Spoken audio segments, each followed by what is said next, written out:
তো মায়ের বদদুয়া কতটা ভয়াবহ হতে পারে সে নিয়ে আমি ছোট্ট একটা হাদিস বলে আমার কথাবার্তা শেষ করব। তা হলো আহ, জুরাইজ নামে এক ব্যক্তি ছিলেন। তিনি খুব আল্লাহওয়ালা লোক ছিলেন, পরহেজগার মানুষ ছিলেন। তিনি সব সময় মোটামুটি আল্লাহর ধ্যানে, আল্লাহর প্রার্থনায় সময় অতিবাহিত করতেন। তো একদিন তিনি নামাজরত অবস্থায় ছিলেন, তার মা তাকে ডাকছিল। তো এই সময় তিনি সিদ্ধান্ত নিতে পারছিলেন না যে তিনি তার মায়ের ডাকে সাড়া দেবেন নাকি নামাজ শেষ করবেন। তো এরপর তিনি সিদ্ধান্ত নিয়ে ফেলেন যে তিনি নামাজ শেষ করে তার মায়ের কথা শুনবেন। তো এর মাঝে তার মা, তিনি নামাজ শেষ করতে করতে তার মা তাকে 3বার ডেকেছেন। তো তখনও তিনি সাড়া না পেয়ে তার মা তাকে একটা বদদুয়া দিয়ে ফেলেন যে জুরাইজ যেন কোনো ব্যভিচারিণীর মুখ না দেখে মৃত্যুবরণ না করে। আপনি জাস্ট চিন্তা করেন যে তার মা জানতেন না যে তিনি হয়তো নামাজরত অবস্থায় আছেন, কিন্তু তিনি মনে করেছেন যে আমি আমার সন্তানকে ডাকছি কিন্তু সে আমার কথা শুনল না। তো এই জন্য তিনি তাকে একটা বদদুয়া দিয়েছিলেন যে জুরাইজ যেন কোনো ব্যভিচারিণীর মুখ না দেখে মৃত্যুবরণ না করে। এরপরে তার সাথে কিন্তু ঠিক সেরকম ঘটনাই ঘটেছিল। ওই এলাকায় একজন পতিতার আবির্ভাব ঘটে, যিনি রূপে গুণে অনেক সুন্দরী ছিলেন। তো জুরাইজ যেহেতু আল্লাহওয়ালা লোক ছিলেন, তখন তার এলাকার লোকেরা চাইল যে কিভাবে তার ঈমান নষ্ট করা যায়। এই জায়গা থেকেই তারা জুরাইজের সম্পর্কে ওই ব্যভিচারিণী নারীকে বলে। তখন সেই নারী বলে যে এটা তো আমার কাছে কোনো বিষয় না, জুরাইজকে আমি এমন ফাঁদে ফেলবো যে তার ঈমান বলে আর কিছু থাকবে না। তো সেই নারী অনেক চেষ্টা করেও জুরাইজের ঈমান যখন নষ্ট করতে পারে না, তখন সে এক মেষপালক কিশোরের সাথে জেনায় লিপ্ত হয়। সেখান থেকে তাদের একটা সন্তান জন্ম নেয় এবং ওই নারী এলাকায় বলে বেড়ায় যে এই সন্তান জুরাইজের। তখন এলাকাবাসীও সেটাকেই সত্য হিসেবে ভেবে নেয় এবং জুরাইজকে মারধর করে এবং তিনি যে জায়গাটাতে আল্লাহর প্রার্থনা করতেন সেই ঘরটিও তারা ভেঙে ফেলে। তখন জুরাইজ বলে এলাকাবাসীকে যে আমাকে কি আহ, আল্লাহর প্রার্থনা করার একটু সুযোগ দেওয়া হবে। তো তাকে সেই সুযোগটা দেওয়া হয় এবং তিনি আল্লাহর প্রার্থনা করে আল্লাহর কাছে ক্ষমা চেয়ে তিনি আল্লাহর কাছে সাহায্য চান।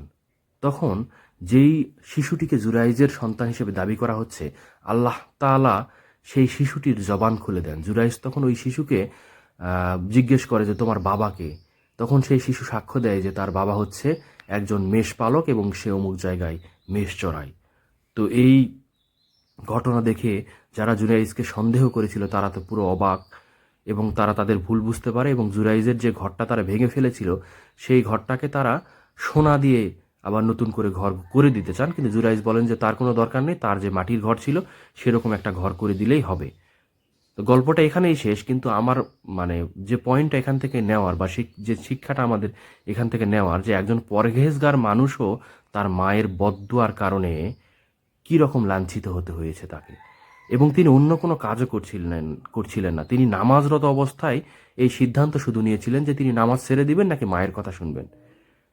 তাহলে মায়ের অধিকারটাকে কত বড় প্রাধান্য দিয়েছেন আল্লাহ, যে তিনি নামাজ ছেড়ে এসে মায়ের কথা না শোনার কারণে তার মায়ের সেই বদদুয়াটা লেগে যায় এবং তাকে এই রকম লাঞ্ছনার শিকার হয়।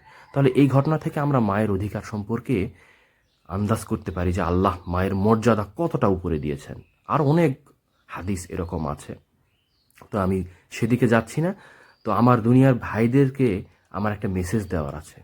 আমি আজকে যে ভিডিওটা করছি মূলত এই মেসেজটা দেওয়ার জন্যই, যে আমি আমার মায়ের সাথে যে অধ্যত্বপূর্ণ আচরণ করেছি এবং তার কাছ থেকে যে আমি ক্ষমা চাইব, মানে আমি তার কাছে ক্ষমা চাইতে পারি কিন্তু তার পা ধরে কেঁদে ক্ষমা চাওয়ার মতো সুযোগটাও কিন্তু আল্লাহ আমাকে দেন নাই।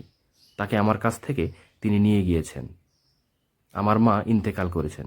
তো আপনাদের যাদের মা দুনিয়াতে বেঁচে আছে আর আপনারা যদি এরকম আহ, ছোটখাটো হলেও কোনো ভুল করে থাকেন তাহলে মায়ের কাছে ক্ষমা চেয়ে নেবেন। কারণ আমাদের দুনিয়ার সাফল্যের পেছনে বাবা মায়ের দোয়ার অনেক বড় ভূমিকা রয়েছে। আমরা যারা মনে করি যে শুধু মেধার জোরে অনেক বড় হয়ে যাব, আপনার দুনিয়াতে যে সফল লোকজন আছে আপনার চারপাশে যদি থাকে তাদের সাথে একটু নীরবে নিভৃত কথা বলে দেখবেন, আমার ধারণা যে সেই লোকগুলো তাদের বাবা মায়ের দোয়া পেয়েছেন, এ কারণেই জীবনে উন্নতি করতে পেরেছেন। তো আপনাদের কাছে আমার করজোর অনুরোধ যে আপনারা মা বাবার প্রতি সদয় হবেন এবং কোনো ভুলভ্রান্তি করে থাকলে তাদের কাছে ক্ষমা চেয়ে নেবেন। আমিও অবশ্যই আমার মায়ের কাছে ক্ষমা চাইব, আমার বাবার কাছে ক্ষমা চাইব, এবং দুনিয়াতে যতদিন বেঁচে থাকি, যতটুকু সম্ভব আর কি, আমার বাবা এখনও বেঁচে আছেন, তো তার কথা যেন শুনে চলতে পারি। এবং তাদের যদি আহ, কোনো ভুল থাকে সেগুলো হয়তো সেভাবেই তাদেরকে শুধরে নিতে বলতে হবে, কিন্তু বাবা মায়ের সাথে কোনোভাবেই অধ্যত্ত আচরণ করা চলবে না। আল্লাহ এটা পছন্দ করেন না।